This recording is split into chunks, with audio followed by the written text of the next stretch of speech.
নমস্কার বন্ধুরা, প্রাণেশ্বর দাস ব্লগে সবাইকে স্বাগতম। সবাই কেমন আছো? আশা করছি সবাই ভালো আছো, সুস্থ আছো। সবার সুস্থতা কামনা করি। তো আগের দিনের ভিডিওতে দেখিয়েছি যে সার দিয়েছি, সার দিয়ে মাটি চাপা দিয়ে দিয়েছি। তো সেই জমিটাতেই আজকে জল দেবো বলে এসেছি, কিন্তু আমার আগেই আমার বাবা আর ভাই এসে গেছে। তো তারা জল শ্যালো মেশিন চালিয়ে পাইপ পেতে জল দেওয়া শুরু করে দিয়েছে। তো আমার আসতে একটু লেট হয়েছে। তো চলো সেটা এখন দেখাবো তোমাদেরকে। তো আরও কিছু কাজ করবো, সেটাও দেখাবো সঙ্গে। তো চলো দেখতে থাকো। তো চলো, এই যে হেঁটে চলেছি এখন আলপথ দিয়ে। তো এই চলে এসেছি। তো দূরে মেশিনের আওয়াজ পাওয়া যাচ্ছে আশা করি। তো সেই পাইপ দিয়ে ওই যে সুদূর বিস্তৃত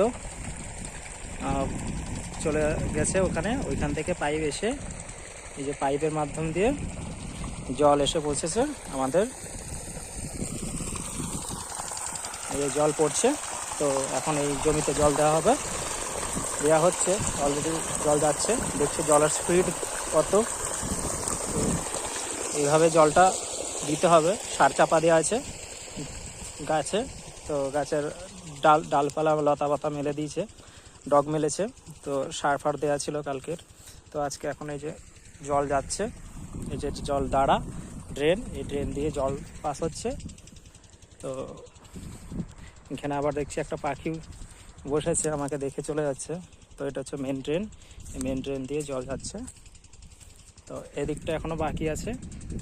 এদিকের এই মেন ড্রেনের পরের ড্রেন দিয়ে ঢুকিয়ে ভেতরে জলটা দিতে হবে। তো এদিকে অলরেডি জল ঢুকে গেছে, প্রায় হয়ে এসছে। তো এই ছোট ছোট গাছগুলোকে সার টার দিয়েছি কালকে। তো আজকে এখন জল দিতে হবে, না হলে পরে হবে না। এই জল যাচ্ছে, এভাবে জল এখন দিতে হবে। জল আর সার ওরা শোষণ করে নিয়ে গাছ বৃদ্ধি পাবে, তারপরে ফুল ফল আসবে। তারপরে সেটা বড় হলে পরে সেটা কেটে বাজারে বিক্রি করতে পারবো আমরা। তো এটাই ছিল। তো তারপরে আবার একটা দেখাচ্ছি যে আর কি দেখানো যায়, চলো তোমাদেরকে সঙ্গে শেয়ার করি। এখন পটলের জমিতে অলরেডি জল ধরানো হয়ে গেছে। তো সেই জমিটাতে আজকে সার দেব। তো এগুলো তো ছোটো চারা গাছ ছিল, এগুলো মাটি খুঁড়ে সার দিতে হয়েছে। তো এই যে সার রেডি থাকে অলরেডি। তো এই যে জল যাচ্ছে, আমি আলপথ ধরে হেঁটে চলে যাচ্ছি। আর ওই যে দেখা যাচ্ছে আমাদের পুরনো জমি, চারপাশটার ভিউ দেখো, অসম্ভব ভিউ, বেশ ভালো লাগছে। তো কিছুদিন আগে পটল তুলে নিয়েছিলাম, তো সেই ভিডিওটা দেওয়া হয়নি। তো সেটাও আশা করি দিয়ে দেবো, শ্যুট করা আছে আমার কাছে। তো এই চলে এসেছি সেই পটলের জমিতে জল ধরানো হয়ে গেছে। এটা পুরনো পটল গাছ, 1 বছর বয়স হয়ে গেছে। তো আগামী নতুন গাছ ছিল যখন, তখন পটল বিক্রি করেছি। গাছের চেহারা দেখো কত সুন্দর, লতা পাতা মেলেছে। তো পটলও ধরেছে, যে দেখতে পাচ্ছি পটল তুলে ফেলেছি পটল, যার কারণে এখন বেশি দেখা যাচ্ছে না, হালকা পাতলা ফুল ফুটেছে, সকালে ফুল ঠেকানো হয়েছে। এখন এই জমিতেই সার দেব।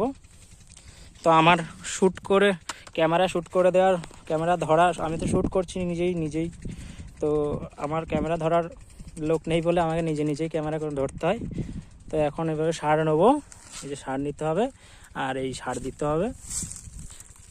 এই যে গাছের গোড়ায় সব জমিতে জল ধরানো আছে, জলের কাছে দিতে হবে।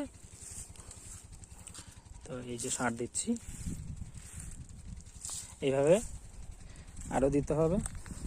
তো ভেতরে এখন আমার যেহেতু কেউ নেই, ভাই নেই এখন কাছে মোবাইলটা ধরে দেওয়ার জন্য, শ্যুট করে দেওয়ার জন্য, তো আমাকে নিজেকে শ্যুট করতে হবে। তো এইভাবে আমি পুরো গাছে, এই পুরো জমিটাতে এখন আমি একাই সার, তো এইভাবে আমি একা এখন সার দেবো। তো এই পুরো জমিটা একলাই দিতে হবে, কিছু করার নেই। ভাই অন্য কাজে ব্যস্ত আছে, নাহলে ভাই শুদ্ধ ভাগাভাগি করে দিয়ে নিলে হতো। তো এখন আমাকেই একা দিতে হবে, অসুবিধা নাই, আমি দিয়ে দিতে পারবো, চাপ নেই। তো চলো আজকে ভিডিওটা এখানেই শেষ করব। আর বন্ধুদের কাছে একটা রিকোয়েস্ট থাকবে, বন্ধুরা আমার ভিডিও যদি আপনাদের ভালো লাগে তাহলে অবশ্যই ছোট্ট করে একটা লাইক করে দেবেন, আর আমার একটু পাশে থাকবেন। আর আমাকে একটু সাপোর্ট করবেন, একটু সাবস্ক্রাইব করে দেবেন চ্যানেলটাকে, এটুকু অনুরোধ রইল বন্ধুদের কাছে। চলো বন্ধুরা, টাটা, দেখা হবে পরের ভিডিওতে।